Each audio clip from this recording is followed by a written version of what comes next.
NATO's cooperative engagement with Russia, seeking stability and cooperation.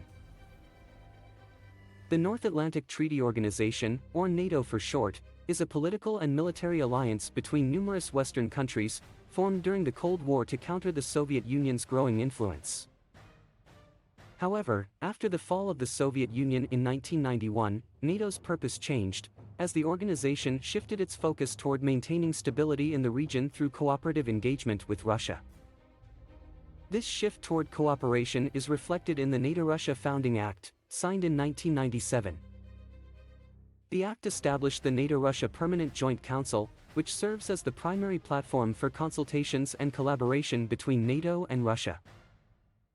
Additionally, the act outlines the principles of cooperation and the areas in which it will take place, including joint military exercises, peacekeeping operations, and arms control.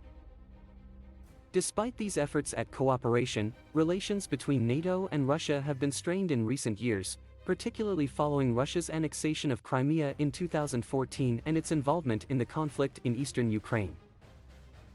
These actions led to NATO's suspension of practical cooperation with Russia in 2014, although the NATO-Russia Council remained in place for political dialogue. Despite this suspension, NATO has continued to seek cooperation with Russia in areas where it is deemed beneficial for both parties, such as counterterrorism and counter-piracy operations.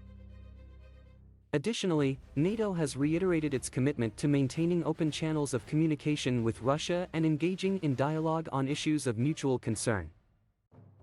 One area of particular importance in NATO's cooperative engagement with Russia is arms control. The Founding Act established the principle of transparency in military activities and the reduction of the risk of conflicts through arms control, disarmament, and confidence-building measures. NATO has continued to emphasize this principle, working with Russia to reduce the threat of proliferation of weapons of mass destruction and conventional arms. Furthermore, NATO has also sought to engage Russia in joint peacekeeping operations, particularly in the Balkans.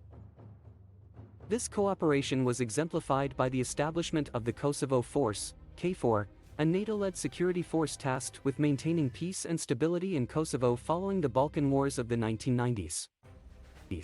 Despite these efforts, however, tensions between NATO and Russia have continued to rise in recent years, with both sides accusing the other of aggressive behavior and violating international norms and agreements. Russia's involvement in the Syrian conflict has also been a point of contention, with NATO denouncing Russia's actions in support of the Assad regime. In response to these tensions, NATO has taken steps to bolster its defenses, particularly in Eastern Europe, through the establishment of a forward presence and increased military exercises. These measures are aimed at reassuring NATO allies in the region and deterring potential aggression from Russia. Despite these measures, however, experts have emphasized the importance of continued cooperative engagement with Russia, in order to prevent further deterioration in relations and to address shared security concerns. This could include renewed efforts toward arms control and disarmament, as well as joint counterterrorism operations.